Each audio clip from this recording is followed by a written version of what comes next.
a follow-up is where we just literally call them the next day to see who else they got a chance to talk to. Because realize, even if they call every person right then and there, they might not get a hold of everyone.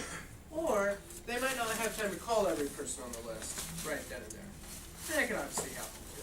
And so in that case, we just try and schedule a time to call them back, ideally within about 24 hours, to see who else they got a chance to talk to and see if they said it was okay. And so if you look at the third box here, the first sentence, it says, "Thanks so much for helping me out." Remember, they just finished making their calls. So they just called a couple people for you. And so always acknowledge people and recognize them and thank them for that. I'm like, Tina, thank you so much for that. Like, the fact that you made those calls just means the world to me. And like, it really does help out more than you guys do. So thank you so much for helping me with that. Can I get the phone numbers of the people that did say it was okay though? Now, in some cases, by the way, they just write down the numbers anyways. You tell them names only, but they still sometimes write down the numbers, and that's fine. So in that case, you don't need to ask for their phone number, but you definitely want to ask all the other questions. So, and that's what the recommendation sheet, there's a spot for a name, a phone number, and then for you to write some notes. Guys, so you want to put down one, you want to always ask what part of town they live on. Just like, hey, what part of town does Jen live on? Oh, she's here in Boise, or she's actually just right down the street, or she's in Meridian, she's in Nampa, she's in Parma, wherever. You want to know where they live.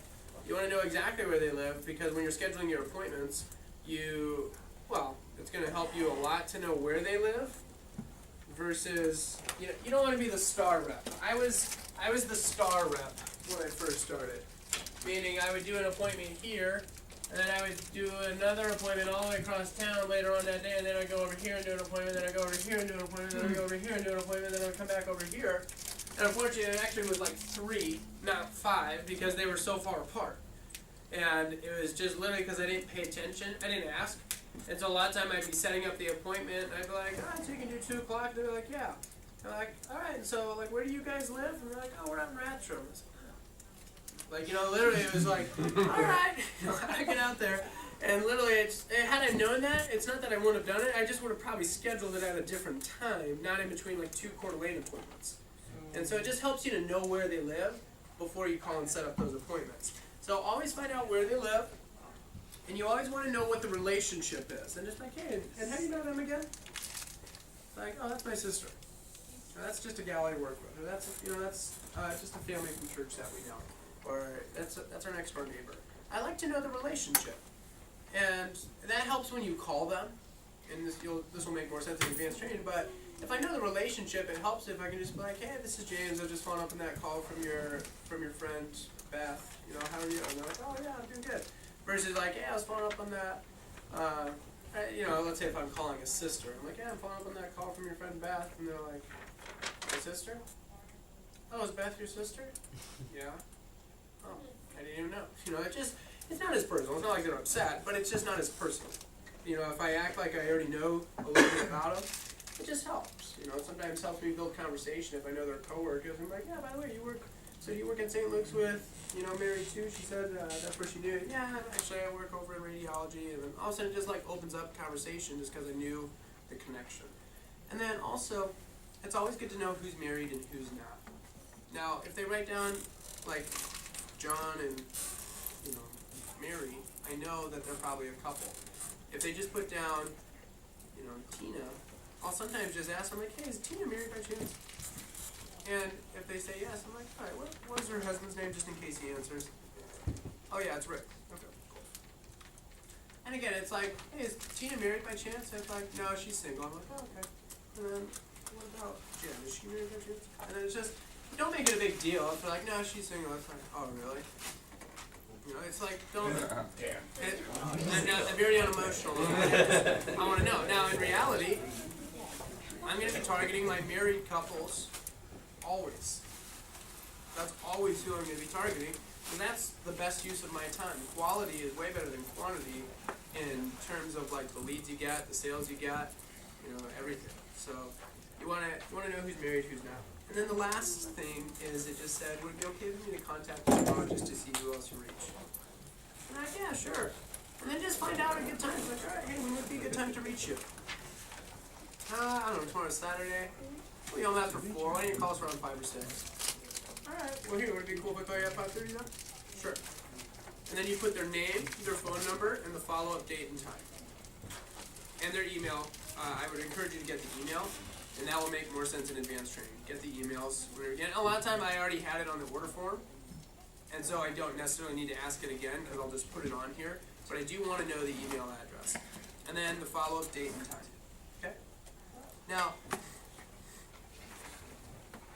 other than that, once you're done with that, you tear off the yellow copy. You give them the yellow. You keep the white.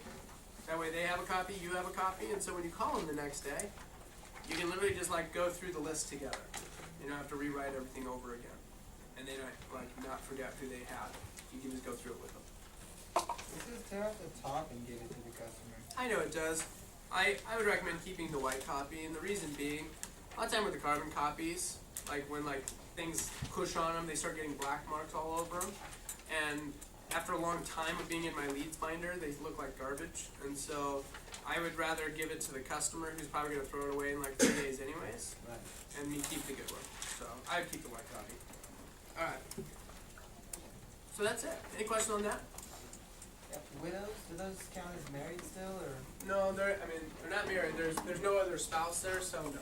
I mean, But would that still fall in the HM3 category somewhere? no, they're not married. So, hold on one second, guys. Anymore. No, that's not a married person if they don't have if they don't have a spouse. Doesn't mean it's a bad thing. Doesn't mean they couldn't be a customer. It's just not an HM3. Okay. Yeah. So, all right. Last thing. You guys help me hand these out really quick. The last thing I want to mention is, Haley had asked, what if they can't do it right then, or what if they don't want to do it? I'm going to give you a little sheet that's going to teach you how to handle pretty much any objection you're going to get when it comes to referrals. Bobby, do you mind hanging on for like 3-4 minutes?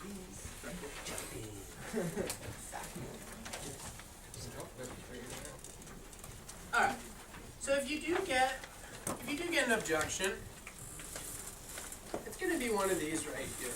Alright? And, does everyone have one?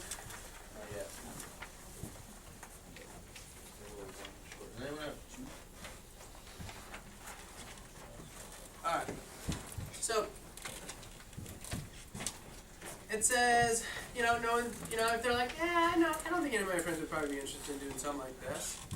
Realize when someone says that, now that's also, I would put next to that, no, it doesn't say that. It says no one's interested, says, hey, I can totally understand Mr. Jones, in all honesty, most people that I see aren't interested in knives, but they're just really interested in just helping me out, so if you could, just think of a couple nice people, that'd help out much, right? I really appreciate it. If they say, I'll do it later, start that one. That's the one you need to memorize first.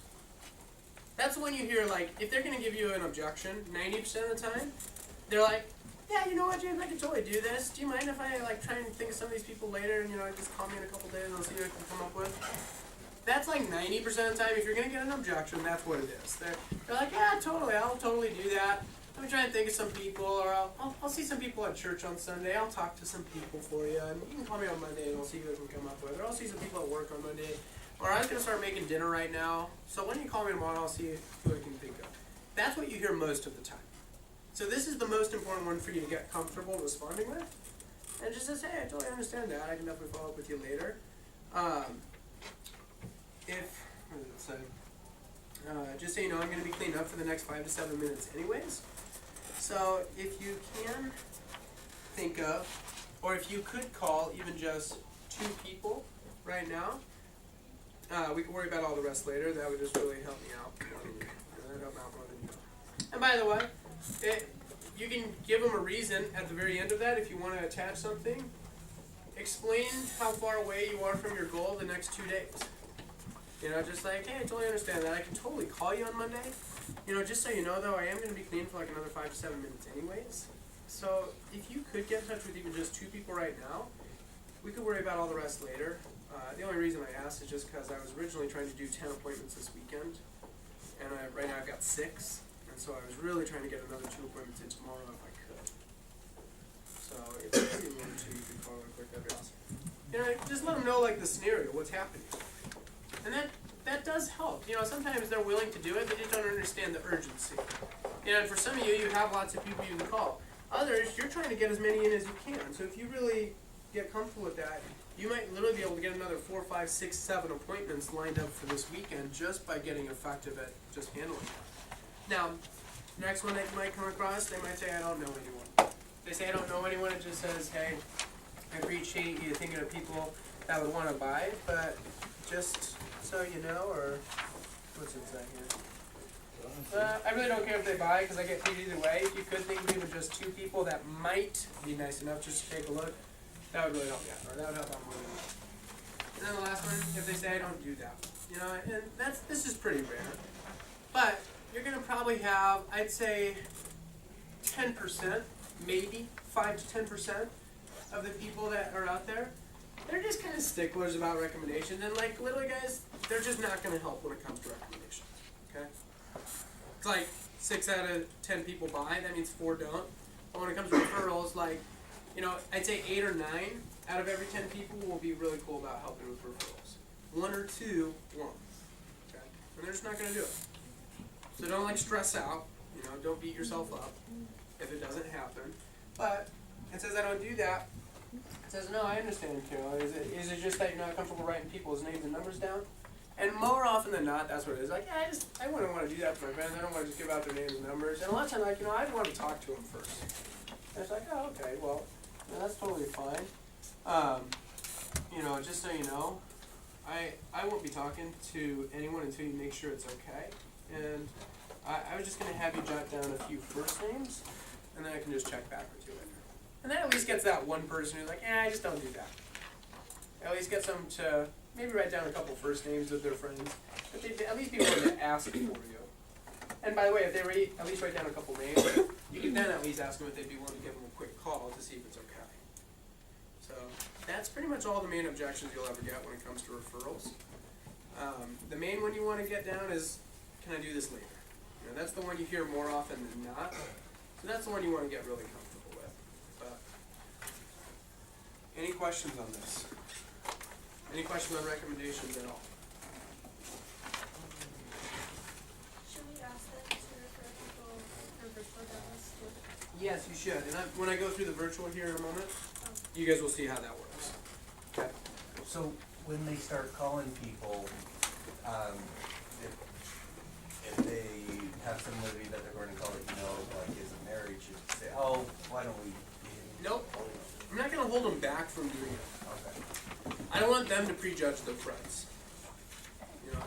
Because like when someone says I don't know anyone, like ultimately what they're thinking, guys, is like I just don't know anyone that I think would want to buy. And so a lot of time you just got to reiterate like, okay, yeah, I'm not even really looking for people that you guys think would want to buy. Looking for anyone that you think might be nice enough just to take a look. So if you could think maybe just 2 people, that would really help you out a lot. And yeah, so I don't want to like discourage them from calling anyone. You know, they can get a yes for me, and I can choose to call that person or not. You know, their friend that said, yeah, sure, have them give me a call, isn't probably going to care if I call them right away or not. So, yeah. So I can worry about that later. Alright, really quick, guys, let me introduce you to Robbie. Robbie just popped in to say hi to you guys. Robbie's actually back on his Christmas break. He goes to school over at University of Washington in Bothell. So, he started with us this summer, and he actually, you know, he was working with a lot of these guys in the back this summer, but Robbie ended up being one of the top reps in our office this summer. Sold almost 15,000, a little over 15,000, and he started it, June. So, literally hit 4 promotions, and almost to bonus land already. And so he's going to be coming back this summer. You guys will work with Robbie in the summer when you come back, but, or when he comes back. But, what did you sell your fast card? 3,000. 3,000? How many points did you do? 20, I think. Something like that.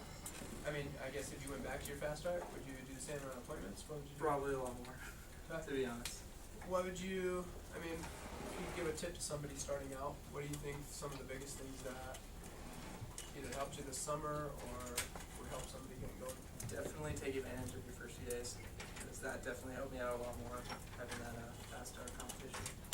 Definitely sparked my career through the rest of the summer, having that extra stuff that I got from it, so definitely take advantage. off your start. I mean, you can definitely sleep right after it, so work hard, just take advantage of it. Anything else? Anything else? Like When you say take advantage, what do you mean? Like, what would you do to take advantage of the first 2 days? definitely like give a lot more time than you would normally to this, like towards like other things, because definitely like your first few days is like your best opportunity to really push your business. So I mean, definitely do a lot more appointments, call a lot more people, go the extra step to see people that maybe you wouldn't even regularly see, people that are like away from your past or something like that, or just really, push for it. What is your favorite thing about the job this summer? Definitely meeting a lot of people. I've actually met some really close friends through this job, so yeah. But definitely building a lot of relationships with like not only people that I've worked with, but like some of my customers too as well. I still keep friends with some of them on Facebook and definitely keep in touch with some of them. Definitely gotten a lot of advice from people, so that's really helpful as well. Thank you, bro. Appreciate it. Yeah, have a great day. I'll talk to you soon when you head back. The 6th. Cool. Alright, amigo. Talk to you later. Just really quick, guys, some last little final tips on recommendations. Number 1, I would just memorize the approach as fast as you possibly can.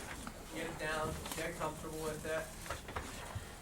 What if I gave you $2,000 and you could say it word for word on Monday morning? How many of you would have it memorized? Word for word. Like you wouldn't even have a word off. If you got $2,000 cash, Monday morning. $2,000. Right? You're going to make a lot more than $2,000 if you get it memorized. It's going to influence a lot more than $2,000 if you get really good at it really quickly. So, memorize as fast as you can, just so you know. Bless you. One of your assignments I'm going to give you is to memorize it this weekend. And when you come in for advanced training on Monday, I am going to have you say it in front of everyone just to see how well you know. Okay? I'm going to put you on the spot.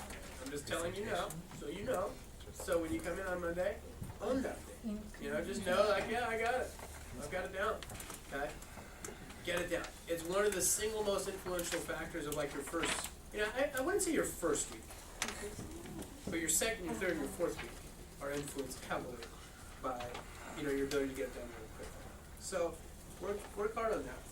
The second thing is make sure you break eye contact after the first step. And make sure you clean up as long as you possibly can. That will definitely, that helps.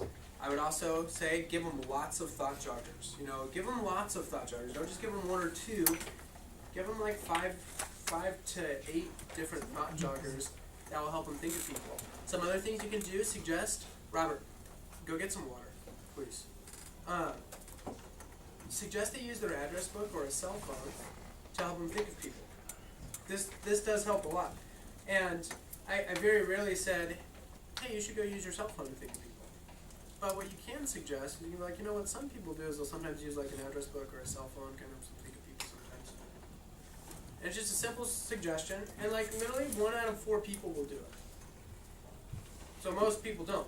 But the one person who does is usually the one that writes down like 90 people, 60 people. That's how Nick Reynolds got 64 names written down a little bit ago. He was like, some people just use their cell phone, and the guy's like, yeah, that's a good call. And he like literally opened up his cell phone and alphabetically just started like writing every name down. And then like filled up 2 sheets and finally stopped, and he was on the J's, and Nick was like, you're not gonna stop mid-alphabet, are you? He was like, yeah, give me a couple more sheets. And he literally wrote down 64 names. Okay, so you never know. So it's a good idea to suggest it. It's like you try all of those little things every time, because even if it only hits like 1 in every 10 appointments, it could be a game changer. Totally change the whole week. And so that's why you do it. A couple other suggestions when it comes to referrals. I would say make sure you always schedule your follow-ups within 24 hours if you can. Like if I do an appointment tonight, I would probably schedule a follow-up for like tomorrow afternoon, if I could, or tomorrow evening.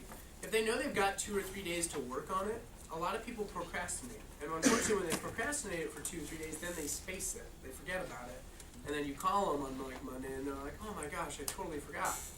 As opposed to if they know you're calling them tomorrow, it'll probably be more at the front of their mind. More likely they won't forget about it. So always try and schedule your follow-ups within 24 hours. I would recommend put the sheet of names on their fridge too. You know, I'm usually like in the kitchen with them, and so I'll just be like, here, I'll just put this over here on my fridge, guys. You guys don't forget about it. And just put it on the fridge. Or ask them to put it on the fridge. And I would also say the last tip I would recommend, two other tips that make a big difference when it comes to referrals. Number one, get really excited about the peeler. Okay? Yeah. Be excited about the peeler. Okay, you can't be lame when you're talking about the peeler. And some of you are like, a peeler's not that big of a deal. And so if you're like, yeah, we got a peeler. It's pretty cool. Do you want to try it? Most people, if you're like, do you want to try it? They're like, I'm sure it's great. Yeah, I'm sure it's good. Yeah, I've got lots of peelers. I'm sure it's good. That's what most people will say, because they assume it's like every peeler they've used their whole life. They don't realize it's got a Cutco edge with a 440A steel on it. You know, this thing. I've actually cut myself more with my peeler than I have any other piece of Cutco. Okay. And it's kind of like going into my bag when I was doing demos. I'd cut myself on my peeler a lot because it's freaking short. But you can peel a tomato with this thing. I've peeled kiwis. I've peeled grapes. I've peeled oranges. Okay, we'll take off the white stuff on an orange, but you can peel literally like anything. Mangoes. Thing's awesome. You just gotta have them try it. Just like, you know, I gotta show you our peeler. This thing is amazing. This is literally probably the best peeler you've ever used before. But first off, it's got like a nice comfortable handle. It's not like one of those metal ones that like, you know, hurts your hand after like 2 or 3 potatoes. Plus it's got a nice rubber handle, so if it gets wet, if you're doing like potatoes, it doesn't get slippery. It's got a little rest for your index finger so you can go forwards and backwards with it. It's got a little divot right here for getting the eyes out of the potato. You don't have to like, you know, like go over the eye like 15 times. And plus the blade comes out, you can clean it off. It's really easy to clean. And the nice thing is you're always going to have a sharp peeler, because if this blade ever goes dull, call the company and they'll send you a brand new peeler. So here, try that. Put it in here. Okay. Do you guys understand how to like be enthusiastic about something? Okay. Talk about it. You don't want to be like infomercial guy, like check out this peeler. You know, it's literally, be real. Like think about how you talk to your friends about cool stuff. That's how you should talk to your customers, really. Is like, show enthusiasm. If they like the peeler, yeah, let me say this. If they use it, they're going to like it. You know, and sometimes you got to build it up a little bit to get them to try it. And you have to have them try it. That's a key thing. You can't just talk about it. You got to actually have them use it. So just be like, hey, what do you guys have that we can peel? You got to try this thing, though. It's amazing. Like, what do you have that we can peel? It's not, do you have anything you want to peel? Like, yeah, what do you guys have that we could peel? This thing's awesome. And by the way, one of the best things you can take a bag of carrots with you. So you can at least pull out a carrot and have them peel a carrot. Or a potato. You know, that'll work too. I think carrots are impressive because they can go forwards and backwards with it though. So that's one tip that does help a lot. If they like it, they're going to be a lot more likely to want to get it for free. Another tip that also helps with referrals is the alley-oop. This is a beautiful thing right here. The alley-oop is a basketball term. Alley-oop in basketball is where one player throws the ball up in the air, another player catches it and dunks it. Well, the alley-oop in Cutco is when they call their friend, and they're talking to their friend, and their friend says, yeah, sure, I'm fine with that. You literally talk to the friend right then and there, and set them up for an appointment. That's it. You'll literally walk out of the appointment with more appointments set up than you had going into it. This is how, let's see, Ethan, this is a guy I worked with about 3 years ago. He had moved here 4 days before training. Literally just moved here. The only person he knew here was his grandma, and we didn't have virtual demos. So he set up one demo with grandma. Grandma did buy a homemaker, which was cool, but he got 2 alley-oops in that appointment for later on that day. And went over to an appointment with one of them. She bought a peeler, or a trimmer. She bought a trimmer. And the other lady bought a homemaker. But, so not only did he sell like $1,600, he got 3 alley-oops from those 2 for the next day. And he literally kept doing that each day. And he did 23 or 24 appointments by the end of his fast start, sold $4,300. And he made almost $800 in his first 10 days, all stemming from the first appointment he had. So this is pretty simple to do. All you gotta do is after they get one person to say yes, like they get a friend, they call them up, say it's okay, they hang up the phone, just be like, hey, you know, that was awesome, like I really appreciate that. You know, I just wanted to ask, if the next person you call does say it's okay, do you think it'd be alright if I talk to them really quick? You know, just so I can try and find a time to meet with them? And they're like, yeah, that's probably fine. Sweet. Appreciate it. And that's really all you gotta do. And then when they're talking to their next friend, when their friend says yes, they're like, well, hey, they're here with me right now. I'll let you talk to them really quick. You guys can try and set something up. And they literally like hand you the phone. And that's all you gotta do. If you do it every time, it's not gonna happen every time. But it'll probably happen every 2 times. Like half the time, you'll get at least 1 alley-oop on the appointment. But it's a great feeling when you walk out already having an extra 1 or 2 appointments set up. And it literally cuts your phone time in half. So, any questions on that? Alright. Really quick, guys. I'm not going to give you guys a smoke break, but if you need to use the restroom, I just need you to be like engaged and present really quick. So if you need to use the restroom, go use the restroom really quick. Otherwise, stand up and stretch and then just come right back, alright? So, please don't go smoke. Let's just get through this.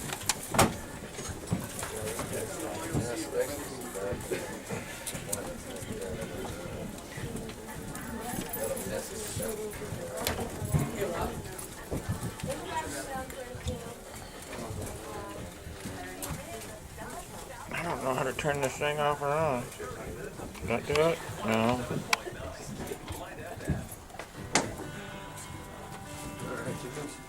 I go. Oh, there it is.